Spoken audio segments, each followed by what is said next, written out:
नमस्कार सर.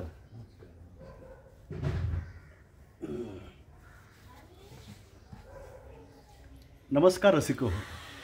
मी आहे डॉक्टर कमलाकर राऊत. अंबाजोगाई इथं योगेश्वरी नूतन विद्यालय इथे मी शिक्षक आहे, साहित्यकार आहे, वक्ता, सामाजिक कार्यकर्ता, संशोधक आणि प्रबोधनकार आहे. स्थल महात्म्य आणि व्यक्ती महात्म्य घेऊन मी आपल्यापुढे येतो आहे. वेगवेगळे संत महामानव यांच्याबाबतचे गीत लेखन तेही आपण अनुभवत आहात. परंतु चळवळीमधले साहित्यिक असतील, ज्येष्ठ साहित्यिक असतील, आदर्श शिक्षक असतील, आदर्श मुख्याध्यापक असतील, सामाजिक कार्यकर्ते असतील, यांनाही मी भेटतो आहे. ज्यांची पुस्तकं मी लहानपणापासून वाचत आलो आहे आणि अशा पुस्तकातून जे माझं भरणपोषण झालेलं आहे, त्या पुस्तकाप्रती आणि त्या लेखकाप्रतीसुद्धा कृतज्ञता व्यक्त केली पाहिजे. के.व्ही. सरवदे सर हे शिक्षण क्षेत्रामधलं अतिशय महत्त्वाचं असं नाव आहे, त्याचबरोबर साहित्य क्षेत्रातील सुद्धा. आज आपण त्यांच्या घरी आलो आहोत. दिलखुलास गप्पा आपण मारणार आहोत. त्यांचा जीवन प्रवास, त्यांचा साहित्यिक प्रवास हा आपल्याला जाणून घ्यायचा आहे. तर आपण त्यांच्याशी दिलखुलास गप्पा मारूया. नमस्कार सर. आपलं मूळ गाव, आपली कौटुंबिक पार्श्वभूमी याबाबत सांगावं. माझं मूळ गाव मोठ्याने बोला. शिरूर तासबंद, अहमदपूर तालुका, त्यावेळेचा उस्मानाबाद जिल्हा आणि आताचा लातूर जिल्हा. या ठिकाणी माझा जन्म 15 ऑक्टोबर 1947 साली झाला. अच्छा. त्यानंतर माझे आई वडील हे अज्ञानी होते. अच्छा. अशिक्षित होते, ते काही शिकलेले नव्हते. वडील शेतामध्ये काम करायचे, आई घर काम करायचे. अच्छा. आई मात्र फार मयाळ होती. अच्छा. वडील जरा कडक शिस्तीचे होते. तुमचे नाव सर? वडिलाचे नाव विठ्ठलराव सरवदे. अच्छा. तुमचं? माझं के.व्ही. सरवदे. नाव? केशव विठ्ठलराव सरवदे. अच्छा. बरं. आईचं? आईचं नाव सुगंधाबाई विठ्ठलराव सरवदे. इतर बहीण भावंड आपली? मला 3 बहिणी होत्या आणि 3 भाऊ होते. अच्छा. त्यामध्ये मी सगळ्यात धाकटा, चेंडीफळ म्हणून बरं मला आलेला आहे. तुमची बहीण भावंड शिकली का सर? ते फार शिकले नाही. अच्छा. एक भाऊ शिकला होता 4थीपर्यंत. तिने शिकली नाही. बरं. ना बहिणी शिकल्या ना भाऊ शिकले. शिरूर तासबंदमध्ये कोणत्या शाळेत शिक्षण झालं आपलं? प्राथमिक शाळा जी होती सरकारी, तिथे मी 4थीपर्यंत शिकलो. त्यानंतर 4थी पास झाल्यानंतर मी महेश विद्यालय म्हणून खाजगी शाळा होती. कोणाशी? ती स्थानिक. बरं. त्या शाळेमध्ये काही काळ शिकलो. अहमदपूरला गव्हर्नमेंट कॉलेज म्हणून त्या काळामध्ये होतं, गव्हर्नमेंट हायस्कूल. त्यामध्ये मी 5वी 6वी 7वीपर्यंत शिकतो. जिल्हा परिषदच्या? जिल्हा परिषदची. त्यावेळेस जिल्हा परिषद नव्हतं. ते सरकारी शाळा, गव्हर्नमेंट स्कूल असे असायचे. आमचे मुख्याध्यापक एकदम नाईक हे होते. अच्छा. ते शिक्षण तज्ज्ञ होते. अच्छा. ते दरवर्षी प्रिंटेड असं मासिक काढायचे. तेव्हा ते मी वाचत आहे. त्याचबरोबर त्याचं काही नाव आठवतं का सर? प्रिंटेड मासिकाचं नाव आठवतं का? उदय नावाचं मासिक ते होतं. अच्छा. बरं. त्या उदय मासिकामध्ये प्रिंटेड असे आमचे लेख प्रकाशित करत असतात. विद्यार्थी असायचे आणि शिक्षकही असायचे. तुमचे पण त्यात काही लेख किंवा साहित्य? माझे काही प्रकाशित झाले नाही, ते वाचनामध्ये आले. पण वाचनात आली. मला प्रेरणा मिळत गेली त्या काळामध्ये. बरं. की आपण असले आपल्याला लिहिता येईल का अशा प्रकारचं. आणि वाचणं मात्र सातत्याने ठेवलं होतं. आमच्या शाळेमध्ये वाचनालयाचं मोठं समृद्ध असं ग्रंथालय होतं. दर ह्याच्यामध्ये आमच्या क्लास टीचरकडे ते पुस्तकं द्यायची. जेवढी संख्या आहे तेवढी ते द्यायची. आणि मग अल्टरनेट करत आम्ही ते सगळे वाचायचे आणि वाचून झाल्यानंतर ते परत करायचे. असा एक उपक्रम तिथं होता. खूप चांगली गोष्ट सर. आणखी गुरुजनांचे किंवा वर्ग शिक्षकांची नावं तुम्हाला आठवतात का? हो, माझे पत्की नावाचे शिक्षक होते. ती कवी होती. बरं बरं. नाव त्यांचं? दत्तात्रय पत्की. बर कवी होते त्यावेळेस. दत्तात्रय पत्की म्हणून ते नावलौकिक असे प्राप्त झालेले कवी होते. त्यांचा अतिशय सुंदर गळा होता. अरे वा. ते आम्हाला मराठी शिकवत असताना अत्यंत सुंदर गळ्यामध्ये कविता गाऊन शिकवायची. आणि त्यांच्या कविताही त्यामध्ये प्रकाशित झालेल्या होत्या त्या मासिकामध्ये. त्याच्यानंतर काही शिक्षकी लेखक होते. पांडुरंगराव मन नावाचे एक शिक्षक होते, ते कथा लिहायचे. पांडुरंगराव असं त्यांचं नाव होतं. त्यानंतर तांदळे नावाचे एक शिक्षक होते, ते हिंदीचे शिक्षक होते आणि हिंदीमध्ये ते लेखन करायचे. अशी मला त्या काळात लेखक शिक्षक असे लाभले. बरोबर आहे, चांगली गोष्ट आहे सर. कुणाचं म्हणजे त्यावेळेस स्नेहसंमेलन होत असायचे का? स्नेहसंमेलन काही मला आठवत नाही. स्पर्धा होत असतील खेळाच्या, वेगवेगळ्या खेळांच्या स्पर्धा मोठ्या प्रमाणात होतात. सांस्कृतिक कार्यक्रमही व्हायचे. त्यामध्ये गायन वगैरे, गीत गायन असायचे, नाट्यछटा असायच्या. महामानवांच्या जयंत्या त्या सुद्धा असायच्या. जयंत्या सुद्धा साजऱ्या केल्या जातात. बरं सर, त्यावेळेस काही असं अस्पृश्य असं काही तुम्हाला काही तशी जाणीव त्यावेळेस झाली का शालेय शिक्षणाच्या वेळेस? शाळेमध्ये तर आम्हाला कसल्या प्रकारच्या कधी झाली नाही. आणि कुण्या शिक्षकांनी आम्हाला तसा भेदभाव केला नाही. विद्यार्थ्याबाबत बोलतोय मी. विद्यार्थ्यांनी सुद्धा केलेला नाही. विद्यार्थी का आमच्या विचाराचेच होते. ते माझं अक्षर सुंदर असल्यामुळं ते मला चाहते. शिक्षक जसे चाहते तसं विद्यार्थी मला चाहत असत. मग शिरूर ताजबनला तुमचं शिक्षण झालं, अहमदपूरच्या सरकारी शाळेत शिक्षण झालं तुमचं. नंतर तुम्हाला मग महाविद्यालयीन शिक्षण घ्यावं असं वाटलं, तेव्हा तुम्ही मग प्रयत्न काय केले? माझा एक पुतण्या होता. तो आणि मी, दत्ता नावाचा पुतण्या, त्याचं नाव. तो आणि मी एका वर्गातच होतो. माझं गणित फारसं चांगलं नव्हतं, पण आमच्या पुतण्याचं गणित अतिशय उत्कृष्ट होतं. पहिल्या नंबरमध्ये तो पास व्हायचा. 100 पैकी 100 मार्क्स घ्यायचा. आणि ते परगे नावाचे एक शिक्षक आमचे होते. परगे त्यांनी त्याला फार मोठं कौतुक होतं. असा रत्न आमच्या बघण्यात नाही, इतका चांगला तो विद्यार्थी असे म्हणून कौतुक त्याचं केलं जातं. माझं गणित कच्चा असल्यामुळे आणि इतर विषय चांगले होते माझे. पहिल्या नंबरमध्ये मी येत असत. पहिला किंवा दुसरा वर्ग सोडत नसे. अच्छा. पण गणितामध्ये मार्क. तरी जास्त आवडीचा विषय कुठला होता सर? माझ्या आवडीचा विषय मराठी होता. इतिहास माझा अतिशय आवडीचा विषय. तुमचं लेखन मी पाहिलं आता. हो, इतिहासामध्ये मी पहिला नंबर कुणालाही जाऊ दिला नाही. माझा पहिलाच नंबर. बरं. मग त्यानंतर तुम्ही महाविद्यालयीन शिक्षण कुठे घेतलं सर? पुढे आम्ही महाविद्यालयामध्ये दोघंही जाण्याचं ठरवलं, माझा पुतणी आणि मी. कारण जे सिनियर विद्यार्थी होते त्याने आम्हाला असा सल्ला दिला होता की कुठं तुम्ही जाऊ नका, तुम्ही औरंगाबादला जा, तिथे सगळी तुमची सोय होईल. आणि विशेष म्हणजे बाबासाहेबांनी स्थापन केलेलं ते कॉलेज असल्यामुळे ते संस्कार केंद्र होतं. ते संस्कार केंद्रामध्ये तुम्ही चांगल्या रीतीने तुमचा विकास होईल अशा पद्धतीचा सल्ला दिला असल्यामुळे मग आम्ही. सल्ला कोणी दिला म्हटले? आमचे सिनियर विद्यार्थी जे होते, जे कोणी असतील वरिष्ठ, त्या कॉलेजमधून शिकून आलेले. 1950 साली नांदेड येथे नांदेड एज्युकेशन सोसायटीच्या अंतर्गत पीपल्स कॉलेजची स्थापना ही स्वामी रामानंद तीर्थ यांनी केली, जे मराठवाडा मुक्तीसंग्रामाचे प्रणेते आणि आमच्या योगेश्वरी शिक्षण संस्थेच्या संस्थापकापैकी एक असलेले, हे मराठवाड्याच्या शैक्षणिक चळवळीचे मुख्य प्रवर्तक मानले जातात. स्वामी रामानंद तीर्थ आणि बाबासाहेब परांजपे यांच्यात भेटी झालेल्या आहेत, ते सहकारी आहेत. पण डॉक्टर बाबासाहेब आंबेडकर आणि स्वामी रामानंद तीर्थ यांच्या भेटी 1950च्या आधीपासून या झालेल्या आहेत. 1950लाच मिलिंद कॉलेज, जे त्यावेळेस औरंगाबाद इथं स्थापन झालेलं आहे, जे पीपल्स एज्युकेशन सोसायटीच्या अंतर्गत, म्हणजे बाबासाहेबांच्या मूळ संस्थेचं नाव जे आहे ते पीपल्स एज्युकेशन सोसायटी, त्याच्या अंतर्गत 1950ला त्यावेळेसच्या औरंगाबादमध्ये मिलिंद महाविद्यालय बाबासाहेब आंबेडकर सुरू करतात.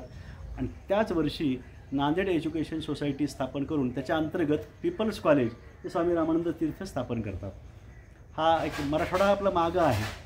नरहर कुरुंदकरांच्या एका लेखामध्ये असं आलेलं आहे, माझा मराठवाडा या लेखात त्यांनी म्हटलेलं आहे. नरहर कुरुंदकरांच्या प्रस्तावना याबाबत मी PhD केलेली आहे गुरुवर्य प्राध्यापक डॉक्टर प्रल्हाद लुलेकर सर यांच्या मार्गदर्शनाखाली. त्यामुळे मला हे अधिक माहीत होत गेलेलं आहे. त्यात त्यांनी म्हटलं की 1858ला मुंबई विद्यापीठाची स्थापना होते आणि साधारणतः 1958च्या सुमाराला 58-59च्या सुमाराला ही मराठवाडा विद्यापीठाची स्थापना होती. म्हणजे मराठवाडा तब्बल 100 वर्ष आपला हा मागा आहे.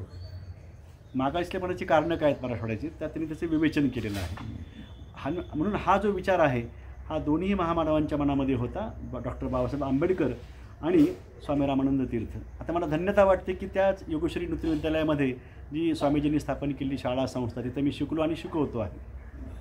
बाबासाहेब आंबेडकरांना आपण तर बघितलेलं नाही, पण त्यांचं साहित्य आपण वाचत आलात, वामनदादा कर्डकांची गाणी आपण गात आलात, त्यांच्याबद्दल पुस्तक लिहिलं आपण. आणि त्यांच्या महाविद्यालयामध्ये जिथं म.भी. चिटणीसारखे मोठं युगांतर त्यांनी पुस्तक लिहिलेलं आहे. त्यांची बरीच त्यांच्या साहित्यकृती आहेत. युगयात्रा मोठे साहित्यिक. आता त्र्यंबक महाजन तिथं होते, नाट्यकलावंत नाटककार होते. असे महनीय व्यक्ती जिथं प्राध्यापक प्राचार्य राहिले आहेत त्या मिलिंद महाविद्यालयामध्ये ज्यांनी फार मोठा इतिहास घडवला तिथं आपण शिकायला गेलात सर. होय. साधारणतः ही घटना केव्हाची? 1964 साली मी मॅट्रिक पास झालो. हां. आणि लागलीच प्रयोग घेतला त्या ठिकाणी. अच्छा. आणि दोघंही त्या ठिकाणी गेलो. हां. माझ्या पुतण्याने कॉमर्स साईड घेतली. हां हां हां. मी जाणीवपूर्वक आर्ट्स कॉलेज घेतलं. हां हां हां. आर्ट्स विषय घेतला आणि मनाशी ठरवलं होते की आपण शिक्षक व्हावं. बाकी काही आपली अपेक्षा नव्हती. शिक्षक झालं तरच आपल्याला चांगल्या रीतीने मुलांना घडवता येईल अशा उद्देशाने मी मुद्दाम कला विभाग निवडला. खूप चांगली गोष्ट केली सर. तेव्हा प्राचार्य कोण होते? आम्हाला प्राचार्य श्याम पिंजे अगोदर होते. अच्छा. त्याच्यानंतर M.B. चिटणीस आले. त्याच्यानंतरचा भाग जो होता तो M.N. वानखेडे म्हणून ते अमेरिकेतून PhD घेऊन आली होती. अच्छा. विषय त्यांचा इंग्लिश हा विषय होता. इंग्लिशमध्ये ते परडे होते. M.B. चिटणीस सरांनी तुम्ही त्यांना बघितलं असेलच ना? त्यांना बघितलं. त्यांचा विषय राज्यशास्त्र का असंच? नाही, मराठीच होता. मराठी होता. अच्छा. बरं बरं. तर त्याच्यामुळे तुम्ही 11वी 12वी त्यावेळेस काय आता त्याला 11वी 12वी त्यावेळेस PUC म्हणतात. अच्छा. PUC नंतर FY नंतर TY, FY नंतर SY TY अशा पद्धतीने ती शिक्षण प्रणाली चालत होती. अच्छा. मग तुमची PUC का सर? PUC. अच्छा. मग 3 डिग्री कोर्स. हां. या काळात विशेष कुठले तुम्हाला विषय असे काही निवडा लागायचे का? हा, निवडावा लागत. त्यावेळेस तुमचे विषय कोणते होते? माझे विषय म्हणजे इंग्लिश एक होता. हां हां. इंग्लिश, त्यानंतर सोशलॉजी. हां हां हां. आणि भूगोल. बरं बरं बरं बरं. हे 3 विषय मी त्या काळामध्ये निवडले. आणि पुढं BAला हेच विषय. BAचे विषय आहे. BAचे विषय. आणि PUCचे काही सांगता येणार नाही? PUC कॉमन विषय असतील? कॉमन विषय होते. अच्छा. सोशलॉजी फक्त सेकंडरी जे हे होतं कंपल्सरी विषय होता तो मराठी, त्यानंतर संस्कृत, पाली आणि हिंदी असे 3 विषय असायचे. अच्छा अच्छा. बरोबर. मग तुमचे BAचे विषय सोशलॉजी एक सांगितलं तुम्ही? सोशलॉजी, इंग्लिश आणि भूगोल जॉग्राफी.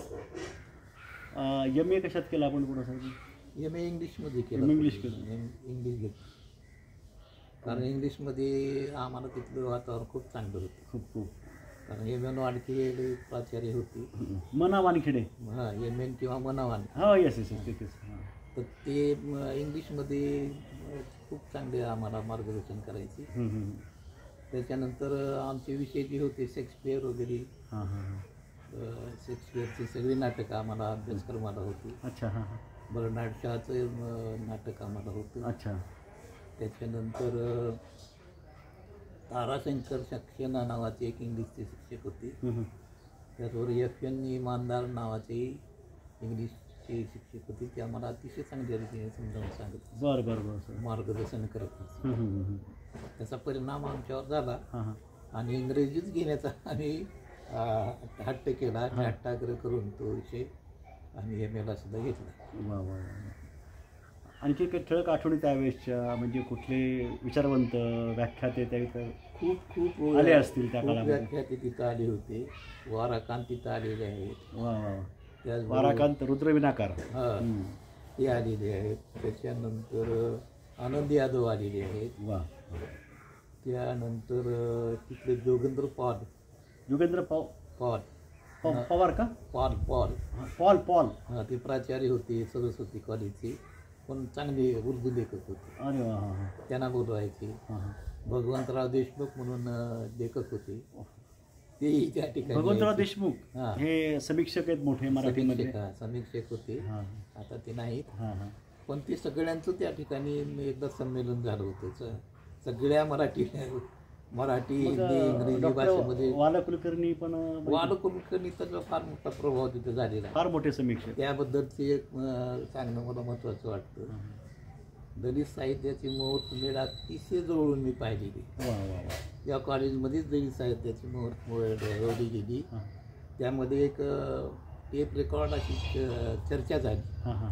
त्यात MP चिटणीस होते, मना वानखेडे होते, वाल कुलकर्णी होते, त्यानंतर राग जाधव होते. हे सगळे राग जाधवांचं निळी पहाट पुस्तक निळी आहे. पहाट वाचा प्रत्येकाने. ते आम्हाला शिकवायला होते. अतिशय सुंदर बोलायचे. आणि त्यांनी आग्रह असा केला होता की आपल्या ह्याच्यामध्ये साहित्यामध्ये बाल साहित्य नाही. बाल साहित्याची उपेक्षा पहिल्यापासूनच आहे. उपेक्षा म्हणजे मराठी साहित्यात ती झालेली आहे, आणि विशेषतः दलित साहित्यामध्ये तर नगण्य असे नगण्यच आहे सगळं. हो सर. तर त्यांनी मला आग्रह केला कोणी होता. कोणी? राग जाधव राघव केला होता की आपण बाल साहित्याकडे लिहा. बाल साहित्य असणं आवश्यक आहे, कारण ते फार मोठं संस्कार करत असते लहान मुलावरती, आणि मोठ्यावरती संस्कार होत असतो. हो सर. म्हणून बाल साहित्याकडे आपण वळलं पाहिजे. मग त्या आधीच्या गोष्टी असतील, आजोबाच्या गोष्टी असतील, किंवा शिक्षकाच्या गोष्टी असतील, किंवा लेखकाच्या गोष्टी असतील, अशा पद्धतीने लिहित गेलात तर विद्यार्थ्यावर चांगला परिणाम होईल, असं त्यांनी आम्हाला सल्ला दिला होता. त्याचा परिणाम माझ्यावर झाला, आणि मी बाल साहित्याकडे वळलो होतो. तर आणखी एक सांगायचं तर मी या ठिकाणी नमूद करू इच्छितो की ही चर्चा या सगळ्या मान्यवर लोकांनी चर्चा करून आणली होती. दलित साहित्य कसं असावं, कोणत्या स्वरूपात ते लिहिलं गेलं पाहिजे, कोणती भाषा वापरली पाहिजे, आणि त्या पद्धतीने तुम्ही लिहा. आणि वाल कुलकर्णीचं म्हणणं असं होतं की कलात्मकतेकडे वळण्याची काही गरज नाही. आपण कलात्मकताच घेऊन बसायचं नाही, जसं तुम्हाला येईल व्यक्त व्हा, ते व्यक्त व्हा, अशा पद्धतीचं त्यांचं सांगणं होतं. मग ते ओबडधोबड असो कसलेही असो, पण तुमचं अस्सल अनुभव त्याच्यामध्ये येणं आवश्यक आहे. अशा प्रकारची ती चळवळ टेप रेकॉर्ड झालेली चर्चा होती, आणि ह्या चर्चेचं रूपांतर अस्मिता नावाच्या एका अंकामध्ये ते प्रकाशित झालं. अस्मिता दर्शन नंतर आलं. बरं. अस्मिता अंक कोणी काढला? हा, ते वानखडे सरांनी काढला. वा वा. त्यानंतर त्या ठिकाणी तो प्रकाशित झाला. तो चर्चाचा जो हे होता भाग तो त्या अंकामध्ये प्रकाशित झाला, आणि तो संपूर्ण महाराष्ट्रभर विस्तारित होत गेला. लोक वाचायचे. त्याच्यामुळं इतका मोठा उद्गार निर्माण झाला दलित साहित्याचा की असं साहित्य आपण लिहिलं गेलं पाहिजे. आपण कुठनाचं नकल करायला नको आहे, अनुकरण करायला नको आहे. आपला अनुभव जो आहे तो अस्सल अनुभव आपण आपल्या साहित्यामध्ये आणला पाहिजे. जे दुखणं आहे, जे वेदना आहे, त्या आपल्यामध्ये मुकरर झाल्या पाहिजे, लिहिल्या गेल्या पाहिजेत, असं त्या चर्चेमधून निष्पन्न झालं. त्या काळामध्ये आमचे काही विद्यार्थी लेखक होते. उदाहरण सांगायचं झालं तर प्र. सोनकांबळे हे आठवणीचे पक्षीकार तुमचे माझ्यानंतर ते आले. नाही, माझ्या अगोदरचे ते होते. ते BA झाल्यानंतर ते कॉलेजला गेले, ह्याला विद्यापीठात गेले, आणि मी PUCला आलो होते, आणि त्यांचे लेख मला वाचण्यात आले होते. अतिशय वेगळ्या पद्धतीनं महारी वाङ्मयामध्ये, महारी भाषेमध्ये ते लेखन आहे, आणि ते पहिलं असं वाङ्मय आहे, आणि पहिली भाषा आहे ती अद्याप कोणी लिहिली नव्हती, ती त्यांनी सुरुवात केलेली आहे. यानंतर दया पवारचे बोलूचं आलं, ते आलं. आता प्र. सोनकांबळे सरांची भेट 2003 साली भास्कर चंदनशिव सरांच्या अध्यक्षतेखाली मराठवाडा साहित्य संमेलन हे लातूरला झालं. हो. तेव्हा पण हे संदर्भ याबाबतच्या चर्चा झालेल्या आहेत. आणि तेव्हा जवळपास 2-2.5 घंटे प्र. सोनकांबळे सरांनी मी देवी पुस्तकाचा धांडोळा घेणं, शोध घेणं, बोलणं यांचं सुरू होतं. प्र. सोनकांबळे सर यांचं जे पुस्तक आहे आठवणींचे पक्षी,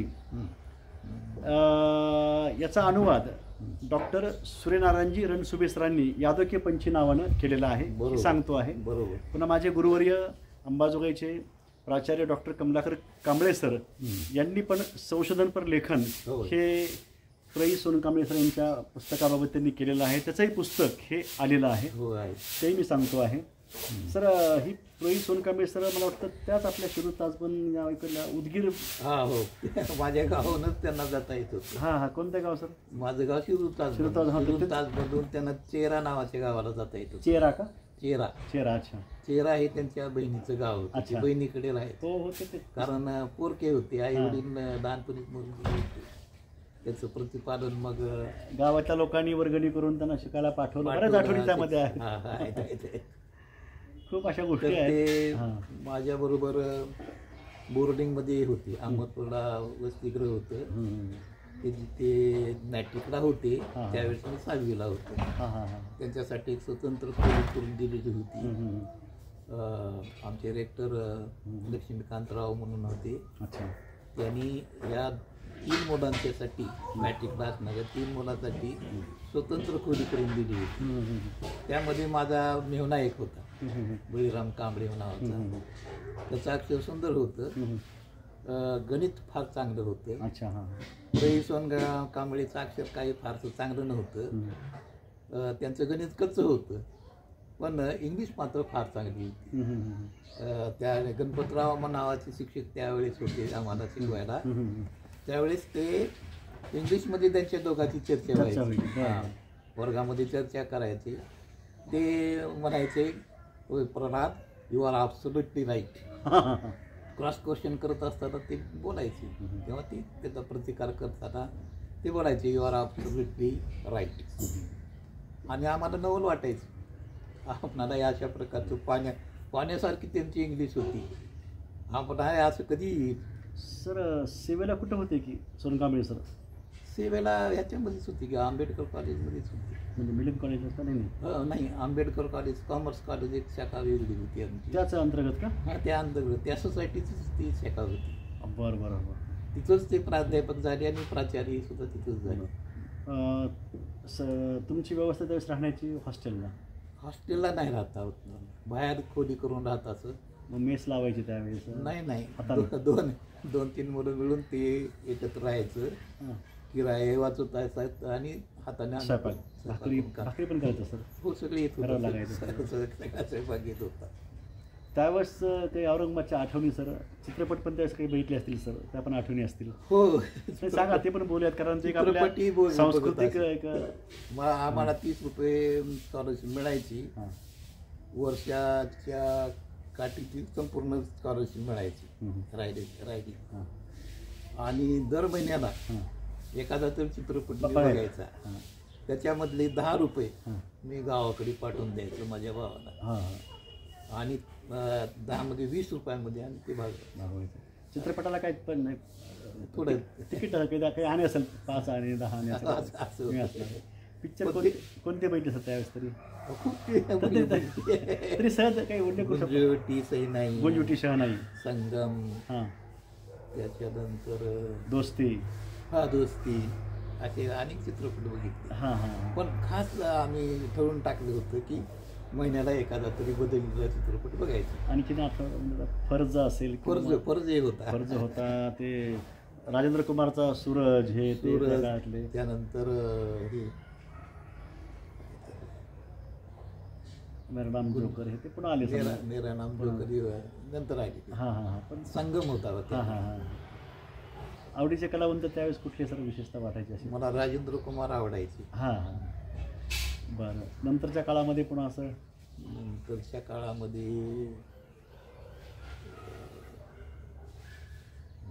नाही, असं काही नाही, ठीक आहे.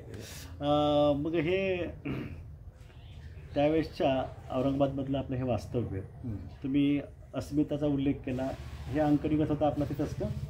तिथूनच पुढे ते काय झालं, वानखेडे सर ह्याच्यामध्ये गेले, राजीनामा दिला त्याने आणि ते पुन्हा ते युनियन पब्लिक सर्व्हिसमध्ये गेले. अच्छा.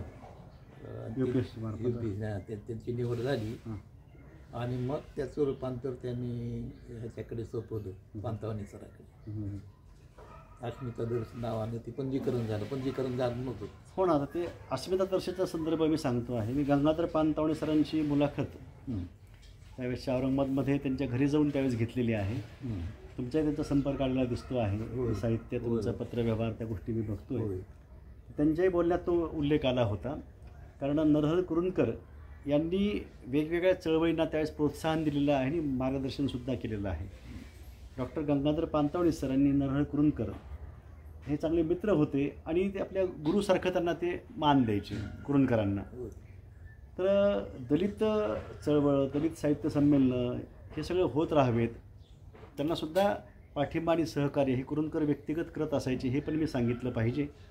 त्याचबरोबर कुरुंदकर सातत्यानं जो मागं असलेला समाज जो आहे तो पुढं कसा येईल यासाठीही ते प्रयत्न करत राहिलेले आहेत. कित्येक विद्यार्थी, त्या विद्यार्थ्यांना त्यांनी प्रोत्साहन दिलेलं आहे आणि ते विद्यार्थी हे नावारूपाला आलेले आहेत. त्यामध्ये प्राध्यापक डॉक्टर प्रल्हाद दुल्लेकर सरांचा उल्लेख करता येईल, दत्ता भगत सरांचा उल्लेख करता येईल. असे कित्येक विद्यार्थी हे सर्वार्थानं घडले पाहिजेत, हा ध्यास त्यांना होता. अस्मिता दर्श साहित्य संमेलन हे होत राहिले सर. डॉक्टर दरवर्षी हे संमेलन होत असायचे. हो. त्याचं मासिक होतं का त्रैमासिक होतं सर? असं त्रैमासिक होतं. मी पण त्याचे अंक ते वाचलेले आहे. आणि दरवर्षी ते संमेलन घ्यायचे. अगोदर अस्मिता दर्श वाचक लेखक मेळावा होता, नंतर मोठी संख्या होऊ लागली, त्यानंतर मग ती संमेलन घडू लागली. अस्मिता दर्श साहित्य संमेलन अशा प्रकारचे संमेलन वेगवेगळ्या भागामध्ये झाले. पहिल्यांदा आम्ही आपल्या स्वखर्चाने तिथे जात असत आणि सादर करत असत. मला कथाकथन करण्यासाठी पांतावणे सरांनी पाचारण केले. जवळजवळ 30 वर्ष 30 संमेलनाला मी महाराष्ट्राच्या कानाकोपऱ्यामध्ये जाऊन सगळं हे केलेलं आहे, कथाकथन करत घेतलं आहे. माझे मित्र योगीराज वाघमारे सुद्धा माझ्याबरोबर असायचे.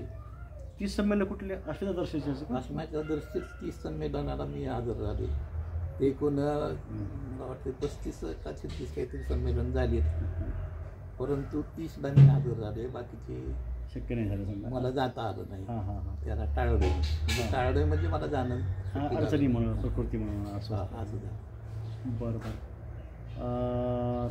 अस्मिता दर्शचे अंक आता दुसऱ्या सत्रामध्ये सरांची समग्र साहित्य संपदा आपण बघणार आहोत. शैक्षणिक कार्य जे आहे ते पण आपण जाणून घेणार आहोत सरांचं.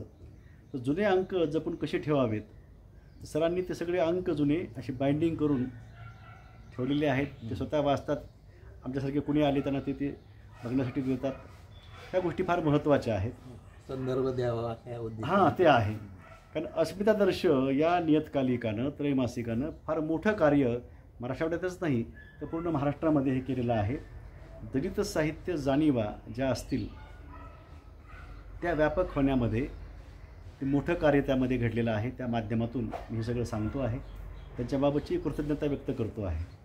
आणखीन कोणते कोणते साहित्यिक विचारवंत सर आपल्या बघण्यामध्ये आले त्या काळामध्ये? असं खूप साहित्यिक. कुरुंदकरांना काही भेटला? कुरुंदकरांना तर मी तिथे कॉलेजला शिकायलाच होतो ना, MA ला मी तिकडे गेलो. कुठे?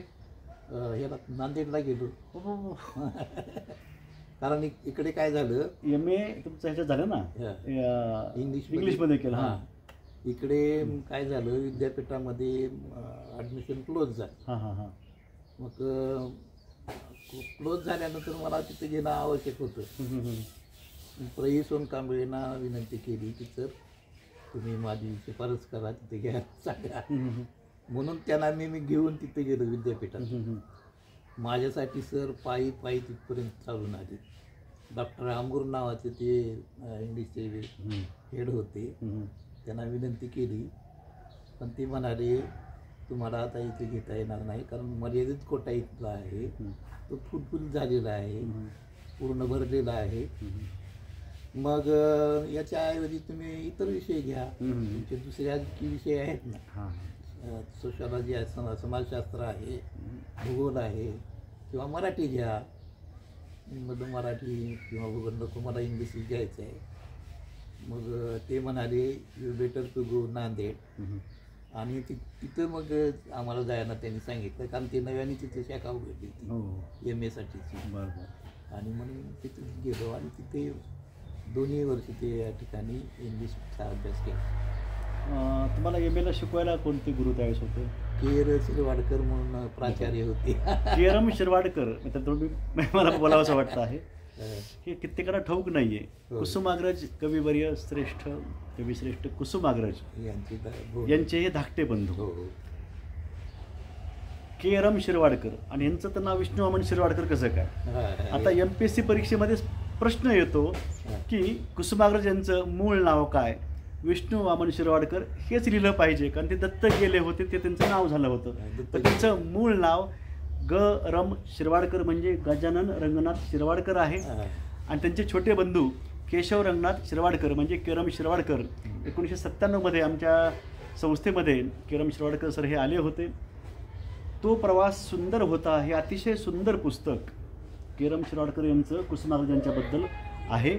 राजहंस प्रकाशनानं ते प्रकाशित केलं. आपण ते आवर्जून वाचावं. असे KR शिरवाडकर सर हे प्राचार्य आपल्याला लाभले. तुम्ही त्यांना जवळून अनुभवलं असणार आहे. त्यांचा विषय सर काय होता सर शिकवायचा? शिरवाडकर सरांचा. त्यांची पत्नी मीनाक्षी शिरवाडकर होत्या, त्याही इंग्लिश शिकवायच्या. दोघांचाही फायदा झाला. त्यानंतर देशपांडे म्हणून होते, तामन म्हणून होते. देशपांडे कालिदास का? नाही, ते नंतर होते. देशपांडेचा आता मला ठीक आहे येत नाही. सुरेंद्र बारलिंगे सर? नाही, सुरेंद्र बारलिंगे होते त्या काळात. त्यांचा विषय त्यांचा पॉलिटिक्स होता, राज्यशास्त्र होता. त्यांचं पुस्तक तामन नावाचे एक आम्हाला इंग्लिश कोणते? तामन. आणि रामाराव रावाचे एक शिक्षक होते. विठ्ठलाचार्य नावाचे शिक्षक होते आम्हाला. त्याचं वर्धाचार्य म्हणून एक काय नाव? वर्धाचार्य लू. आणि ते तेलुगूचे पण ते ओल्ड मिडल इंग्लिश शिकवायचे आम्हाला. काय शिकवायचे? Old middle English. अच्छा. अल्फ्रेडियन बेड नावाचं ते त्यांचं पुस्तक होतं. त्या काळात नुकतीच इंग्रजी नावारूपाला येऊ लागली होती, म्हणजे अस्तित्वात येऊ लागली होती. ती जुनी इंग्लिश आम्हाला ती शिकवायची. अच्छा. वर्धाचार्य. वा. सुरेंद्र बारलिंगे सर यांचं पुस्तक आहे पुन्हा भेटूया. आवर्जून वाचा आपण. सगळ्या आठवणी त्यातल्या जाग्या होतील. आणखीन त्यावेळेसचं तुम्ही वातावरण काही सर आठवू शकाल का? पीपल्स कॉलेज त्यावेळेस, आणखीन संस्थाचालक त्यावेळेस कोण होते किंवा असं? संस्थाचालक माहीत नाही, पण प्राचार्य म्हणून शिरवाडकर होते. दत्ता भगत सर? दत्ता भगत नुकतेच MA होते त्या काळात. अच्छा, तुम्हाला सिनियर असतील का ते? माझ्या पुढे होते 1-2 वर्षांनी. आणि त्यांना काही गंध वार्ता नव्हती विदेश साहित्याची. सरांना का त्यावेळेस? कुरुंदकरच्या प्रभावाखाली गेले. त्यांना विदेश साहित्याची आणखी काही जाणीव झाली नव्हती. म्हणून एकटी नावाचं एक नाटक नव्हे, एकांकिका लिहिलेली होती. आवर्त ते पुन्हा आलं. एकटी नावाची ही एकांकिका होती. त्यातूनच हळूहळू ती दिल्ली साहित्याकडे वळली. त्यांना माहीत नव्हतं काहीच. आणि आम्ही तर त्या कॉलेजमधून शिकून आलेलो होतो. आम्हाला दिल्ली साहित्याची सगळी जाणीव झाली होती, कारण साक्षीदार तिथं होतो. आवर्त आणि इतर एकांकिका. अगोदर आवर्त हे पुस्तक, पुन्हा ते नंतर आवर्त आणि इतर एकांकिका असं ते झालं असावं. याला प्रस्तावना कुरुंदकरांची आहे. ती मी वाचलं. ते त्यांचे शिष्य खूप म्हणजे पट्ट शिष्य मानायचे ते. बरोबर आहे सर. आणखीन काही आठवण त्यावेळेस? काही साहित्य मंडळ काही तिथं होतं का विशेष काही असं? साहित्य मंडळ काही तिथं काही दिसलं नाही. भित्तीपत्रक म्हणा, विद्यार्थी संसदेची निवडणूक, असं काही भित्तीपत्रक काय माझ्या आठवणीत नाही. किंवा हस्तलिखित, कारण MAच्या विद्यार्थ्यांना तसं काही तिथं एंट्री घेता येत नव्हतं. बाहेरगावचे कोणी तिथं मोठे मोठे साहित्यिक कलावंत येत असायचे नांदेडमध्ये. कॉलेजच्या शिवाय आपण इतर ठिकाणी सुद्धा तिथं कला मंदिर आहे मोठं नांदेडला. तिथं मोठे मोठे कला मंदिर, खांडेकर, कुसुमाग्रज असे मोठे मोठे पु ल देशपांडे तिथे येऊन गेलेले आहेत. त्या कला मंदिरामध्ये झालेल्या कार्यक्रमाला मी हजर झालो. मला वाटतं म्हैसेकर नावाचे प्राचार्य जे गोरा म्हैसेकर ते पीपल्सला होते ना? तिकडे पीपल्स नाही, यशवंतला होते. वाटतं ते शिक्षण तज्ञ सुद्धा होते. बरं. पुन्हा तिथे काही गायन गुंजकर का काहीतरी, गुंजकर गुंजकरांचं संगीत शाळा तिथं आहे, गायक ते आहे. गुंजकर गायन व्हायचं त्या कला मंदिराला. हो, आणि कला मंदिराला आम्ही हजर राहायचं. हां, अभिनव चित्रशाळा तिथं होती त्र्यंबक वसेकरांची. हो हो, ते पण आमच्या अंबाजोगाईच्या युगश्री शाळेमध्ये जिथं मी आहे 1945 ते 55 आमच्या अंबाजोगाईच्या त्या शाळेमध्ये युगश्रीमध्ये होते त्र्यंबक वसेकर. आणि पुन्हा ते नांदेडला गेले आणि चित्रकलेचा एवढा मोठा ध्यास की लहान मुलामध्ये चित्रकलेबद्दलची आवड निर्माण करायची, त्यांना परीक्षांना बसवायचं. त्यांचं खूप मोठं कार्य तिथं घडलेलं आहे. आणखी कोणाला सर? आणखी एक माझ्या जीवनातलं महत्त्वाचा भाग नांदेडची आठवणी सांगा सर. हां, नांदेडचं सांगतोय. माझ्या 2 परीक्षा पास झालो मी ड्रॉइंगच्या. हां हां, एक इंटरमिडिएट आणि एलिमेंटरी पहिली परीक्षा आणि इंटरमिडिएट. दोन्ही परीक्षा पास झाल्यामुळं मला काय झालं, मी PUCला नापास झालो होतो. माझा एक अर्थशास्त्र विषय गेला आणि मग मी घरी गावाकडे गेलो. त्याचा अभ्यास करत असताना देगलूरून उत्तम वानखेडे नावाच्या मित्रांनी मला एक पत्र पाठवलं की तुम्ही 2 परीक्षा पास झालात, इथल्या कार्यालयामध्ये या, तुम्ही ट्रेसर म्हणून तुम्हाला घेता येईल, रोजंदारीवर तुम्हाला घेता येईल. एवढंच नाही तर मी महाराष्ट्रामध्ये कुण्याही ठिकाणी तुम्हाला नोकरी लावू इच्छितो, तुम्ही या. आणि मग त्या ड्रॉइंगच्या परीक्षेमुळं मी तिथे गेलो आणि 2-3 महिने मी काय झालं, 2-3 महिने मी तिथं रोजंदारीवर काम केलं. 3 रुपये रोजगार होता, 90 रुपये मिळत होते. त्यामध्ये 50 रुपयाचं लॉजिंगला देत होतो, खानावळीला देत होतो, आणि बाकीचे पैसे मी भावाकडे पाठवून देत असे. गंमत अशी झाली की डिव्हिजनल ऑफिसरकडून एक पत्र आलं आमच्या ऑफिसला की जे ट्रेसर म्हणून रोजंदारीवर आहेत त्यांनी नांदेडला डिव्हिजनल ऑफिसरची भेट घ्यायली आणि येताना आपलं सगळं साहित्य म्हणजे शैक्षणिक साहित्य जे आहे ते सोबत घेऊन यावं. मग मी तिथे गेलो. माझा मित्रही तिथंच माझ्याबरोबर होता. तोही ट्रेसरच होता आणि रोजंदारीवरच होता. दोघंही मिळून गेलो. त्याच्या घरी मी मुक्काम केला. हुसेनी नावाचा तो मित्र माझा होता. त्याच्या घरी मी मुक्काम केला आणि सकाळी त्या ऑफिसमध्ये आम्ही दोघंही गेलो. आमची सगळ्यांची त्यांनी विचारणा केली. विचारणा करता असताना ते डिव्हिजनल ऑफिसराचं ते नाव मी विसरून गेलो. देशपांडे असं काहीतरी नाव असावं त्यांचं. त्यांनी मला विचारलं की तुम्ही एम्प्लॉयमेंट केली का, एम्प्लॉयमेंट काय असते काय नाही हे आम्हाला काहीच कल्पना नव्हती. मग मी म्हणालो नाही सर, मला एम्प्लॉयमेंट करता आलं नाही. चला बरं बसा आमच्या जीपमध्ये. त्या डिव्हिजनल ऑफिसरने मला जीपमध्ये बसवलं आणि त्या एम्प्लॉयमेंट ऑफिसमध्ये मी घेऊन गेले. माझे ते तपासणी केली माझ्या कागदपत्राची, शैक्षणिक कागदपत्राची. तर मला 18 वर्ष व्हायला 6 महिने कमी पडते. तर ते एम्प्लॉयमेंट ऑफिसर काय म्हणाले, यांना आम्ही नोंद करून देऊ शकत नाही कारण अजून 6 महिन्यांची बाकी आहेत, 18 वर्ष व्हायचे आहे. आमचा डिव्हिजनल ऑफिसर म्हणाला की ह्या म्हणजे काय आम्ही निभावून नेतो. आणि त्याच दिवशी मला एम्प्लॉयमेंटचा कॉल दिला. त्या दिवशी माझी मुलाखत घेतली आणि त्याच दिवशी मला ऑर्डर मिळाली आणि मी देगलूरला परत ट्रेसर म्हणून अधिकृतरित्या आणि योग्य अशा पगारीवर त्या ठिकाणी नोकरीला लागलो. साधारणतः गोष्ट ही 70 ही बघा 69ची गोष्ट असणार आहे. 69-70ची गोष्ट आहे. पण गंमत अशी, डिपार्टमेंट कोणतं ते ट्रेसर? एक सॉईल कन्झर्वेशन ऑफिस, मृदसंधारण अधिकारी. तिथे किती वर्ष तुम्ही होते सर? तिथं 5-6 महिनेच मी नोकरी केली. मला इंग्लिश घेऊन BA व्हायचं होतं. मी नापास झालो होतो ना. मग मी ते सोडून द्यायच्या विचारात होतो कारण ती नोकरी मला आवडत नव्हती. ट्रेसर म्हणून ट्रेसरचं काम तिला दिलं जात नव्हतं. ते पण करा काही म्हणजे कोणी काम आणि त्याचबरोबर ब्लू प्रिंट्स काढणं, ट्रेसिंग करणं, नकाशा ट्रेसिंग करणं, ब्लू प्रिंट्स त्याचा काढायचा, हे काम आमचं होतं. पण ते देत नव्हते, ते मिळत नव्हतं आणि कारकुनी काम करत होतं. ते बसूनच राहावं लागत होतं. माझी काही प्रगती तिथं होत नव्हती. म्हणून म्हणलं आपण BA झाल्याशिवाय दुसरं काय गत्यंतर नाही, आपण परत कॉलेजला गेलं पाहिजे. मिलिंदला मग परत मी आलो, तिथं BA झालो. इंग्लिशमध्येच मी BA पास केलं आणि मग पुढे MAला सुद्धा इंग्लिश पूर्ण केली. माझं ध्येय त्या ठिकाणी पूर्ण झालं आणि लोक मला वेड्यात काढले की अशी अनायशी नोकरी मिळत असताना कोणता अधिकारी आपल्याला तिथं घेऊन जाईल, त्याच्या जीपमध्ये घेऊन जाईल आणि घेऊन येईल आणि नोकरी त्याच दिवशी देईल. विशेष असा गोल्डन चान्स असताना सुद्धा मी त्या नोकरीला काय केलं, पाणी सुटलं. आवड मला पुढे जायचं होतं, आणखी काही वेगळं तर नाही करायचं होतं, जे त्यांच्याकडून घडलेलं आहे पुढं. त्यावेळेसची वृत्तपत्र जी काही नावं सांगू शकाल का सर, जी तुमच्या वाचनामध्ये आहे? हो, त्या काळामध्ये मराठा नावाचं दैनिक मराठा निघायचं. आत्रेचे आम्ही फॅन होतो.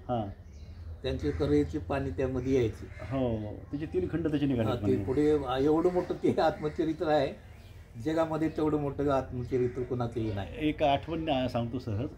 चित्रंजन कोल्हटकर यांना आम्ही भेटलो, त्यांची मुलाखत घेतली. त्यांचे वडील चित्रंजन कोल्हटकरांचे वडील चिंतामणी कोल्हटकर, त्यांचं पुस्तक मी बहुरूपी का बहुरूपी नावाचं आहे. तर त्या आठवणी त्यांनी सांगितल्या. आणि त्याचबरोबर एकदा यांचा योग आला चित्रंजन कोल्हटकरांचा आचार्य अत्रेंना भेटण्याचा. सायंकाळची वेळ आहे, आचार्य अत्रे अग्रलेख लिहिण्यामध्ये मग्न आहेत. चित्रंजन कोल्हटकरांना त्यांना भेटायचं आहे. त्यांना वाटलं कोणी आलं असेल, ते म्हटले बसा. आचार्य अत्रेंनी वर बघितलं नाही किंवा बघितलं असेल आणि बसा म्हटले ते. पण आचार्य ते लिहित होते. तब्बल 2 तास झाले, 2.5 तास, 3 तास होऊन गेले तरी वर आचार्य त्यांनी बघितलंच नाही. आणि अतिशय महत्त्वाचा असा अग्रलेख कुठल्या घटनेच्या संदर्भात त्यांना लिहायचा होता. आणि तो अग्रलेख लिहिल्याच्या नंतर 2.5-3 तासाच्या नंतर असं वर बघितलं. माफ करा म्हटले, मी खूप मग्न झालो होतो म्हणले, ते आता बोला म्हणले काय ते. म्हणजे या लेवलचे तल्लीन होणारे संयुक्त महाराष्ट्राचे एक महत्त्वाचे असलेले शिल्पकार जसे अण्णाभाऊ साठे आहेत, स्वामी रामानंद तीर्थ आहेत, यशवंतराव चव्हाण आहेत, तसे आचार्य अत्रेसुद्धा आहेत. हे पण आपल्याला ठाऊक असलं पाहिजे. ही आठवणीत आहे. तुम्ही मराठा वाचला, आणखीन सर कुठले वृत्तपत्र? मराठा वाचत होतो, संचार वाचत होतो. संचार सोलापूर, त्यानंतर मराठवाडा अनंत भालेराव आकरू वाघमार यांचा. बरं, अग्रलेख विशेषतः हे अग्रलेख वाचायची मला सवय लागली होती. त्यावेळेस काय होतं, मला कळत नव्हतं कसं वाचावं वर्तमानपत्र, कारण ते अशा उभ्या नाही